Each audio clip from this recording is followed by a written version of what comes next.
selamat datang di YouTube channelnya Mizan, Uminya Rajan. Nah teman-teman, sebelumnya aku minal aidin wal faizin, mohon maaf lahir dan batin ya untuk kalian semua khususnya subscriber aku dan yang baru ngunjungin channel ini juga gitu ya teman-teman. Dan mohon maaf juga kemarin aku sempat lama banget ya gak upload video karena yang pertama edisi lebaran kan aku lumayan agak ke sana kemari gitu ya. Terus yang kedua aku terserang ya penyakit musiman gitu teman-teman, jadi panas demam kayak gitulah, jadi nggak enak badan gitu. Nah ini juga aku masih lumayan agak ada demam dikit gitu ya. Di sini tuh lagi musim banget teman-teman, flu kayak gitulah, flu batuknya tuh yang kayak keras gitu, wah pokoknya kayak gitulah intinya. Nah hari ini teman-teman aku mau sharing lagi ke kalian semua seperti biasa seputar GERD gitu ya dan anxiety. Tapi sebelum ke video selanjutnya, aku harap yang belum subscribe dulu dan like video ini agar channel aku semakin berkembang. Nah teman-teman, pembahasan kali ini seputar GERD-nya itu ya. Jadi banyak yang nanya ya, kenapa sih kak pas waktu aku sakit GERD gitu dan kena anxiety badanku tuh kayak ngurusan gitu, jadi bikin badannya kurus, bikin badan aku kurus gitu. Nah teman-teman, itu benar banget, true banget. Aku juga dulu turun 10 kilo teman-teman, 10 kilo dari dulu kan berapa tahun yang lalu ya, 5-6 pokoknya tahun 2015 kan ya aku. Nah terus parah ya sekitar 5 bulan tuh aku GERD-nya gitu. Kalau kambuh-kambuhannya kan aku sudah bilang 2,5 tahun. Nah dalam jangka itu gitu ya, pas waktu aku sakit GERD parah dan kambuh-kambuhan tuh sekitar 10 kiloan gitu, nggak adanya gitu teman-teman. Dari 48 kilo jadi berarti 38. Kurus banget teman-teman, kurus pokoknya, bener-bener kurus banget. Dan kata orang-orang tuh aku kayak yang bener-bener kayak yang tinggal tulang gitu, kayak yang gak ada harapan untuk hidup gitu teman-teman. Jadi aku mau sebutin ya apa sebab-sebabnya kok bisa badan ini jadi bisa ngurusan gitu ya akibat sakit GERD gitu teman-teman. Nah teman-teman, untuk poin yang pertama, kenapa pas waktu sakit GERD asam lambung tinggi dan anxiety tubuh kita menjadi kurus, itu karena kondisi kita yang lagi lemah gitu teman-teman.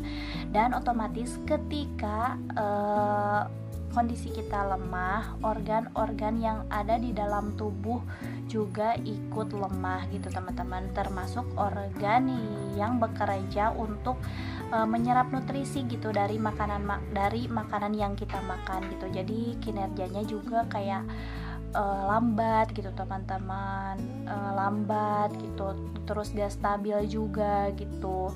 Nah teman-teman, untuk penyebab yang kedua adalah karena asam lambung tinggi ya yang kita rasain gitu, itu kan bikin gak nafsu makan gitu teman-teman. Jadi otomatis banyak makanan-makanan yang gak kita makan juga gitu, makanan-makanan yang kita makan juga terbatas gitu teman-teman. Jadi sedikit lah nutrisi yang bisa kita makan gitu, gak sebebas yang seperti biasanya. Apalagi pikiran juga ikut tertekan ya, pastilah gitu kurus gitu teman-teman. Karena banyak juga ya yang suka menyangka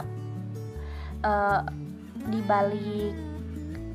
balik badan yang kurus kan suka, waduh jangan-jangan itu orang banyak pikiran gitu. Dan itu tuh benar, kalau ketika kita banyak pikiran itu bisa membuat tubuh kita juga kurus gitu teman-teman. Karena sama organ yang bekerja untuk menyuplai gitu, terus kayak menutrisi gitu, bukan menutrisi, jadi menyerap nutrisi itu kan jadi serba lemah pokoknya. Nah terus yang selanjutnya teman-teman, suka ada yang bilang juga, kak saya kan makannya biasa gitu tapi tetep gitu itu kan kurus terus gitu. Nah itu akibat pikirannya yang gak normal gitu teman-teman, pikiran yang selalu stres gitu. Nggak, kalau di bahasa Sunda tuh gak janglar gitulah teman-teman, itu bikin kurus gitu teman-teman. Dan organ, ya kembali ke yang tadi ya, organ yang biasanya bekerja untuk menyerap makanan itu juga lambat gitu teman-teman bekerjanya. Jadi tugas kita adalah berpikir positif gitu teman-teman, berpikir positif. Udah ada semuanya ya di 3P, kalian bisa scroll saja gitu ya, biar pikiran kita nggak melulu soal GERD dan anxiety gitu teman-teman. Mungkin aku bisa ngomong seperti ini ya, kayaknya gampang banget sih gitu, tapi kan kalau nyatanya kan susah gitu ya. Tapi teman-teman, jadi seiring berjalannya waktu, ketika kita berusaha gitu untuk berpikir positif dan lain-lain lah, pokoknya memperbaiki pola makan, pola hidup, dan pola pikir gitu teman-teman. Terus pengobatan juga yang konsisten, itu semuanya tuh bakalan kembali lagi ke semula gitu teman-teman. Jadi ketika asam lambungnya udah beres gitu, udah aman gitu, nanti juga kita bakalan hidup normal kembali gitu teman-teman. Nah mungkin teman-teman itu saja ya video dari aku, singkat aja. Jadi intinya ketika kita terkena penyakit, organ-organ kita lemah gitu, otomatis itu ya yang bekerja untuk menyerap makanan, menyerap nutrisi, dan menyerap energi gitu ya dari makanan gitu, itu juga bekerjanya juga lambat gitu teman-teman. Nah otomatis ya si tenaga juga susah untuk didapatkan gitu, jadi lemes, terus tenaga jadi lemes gitu, terus kurusan gitulah pokoknya teman-teman. Kalian harus benar-benar jadi disiasatinya itu dengan kayak minum-minuman vitamin gitu. Kata aku juga minum vitamin B kompleks gitu, terus kayak minum-minuman yang omega 3 gitu teman-teman. Jadi disuplainya dengan bantuan-bantuan kayak vitamin gitu, omega 3, terus kayak penambah darah juga gitu teman-teman. Aku juga saranin minum sangobion gitu teman-teman, dan lain-lain lah pokoknya gitu teman-teman. See you on the next video. Assalamualaikum warahmatullahi wabarakatuh. Bye bye.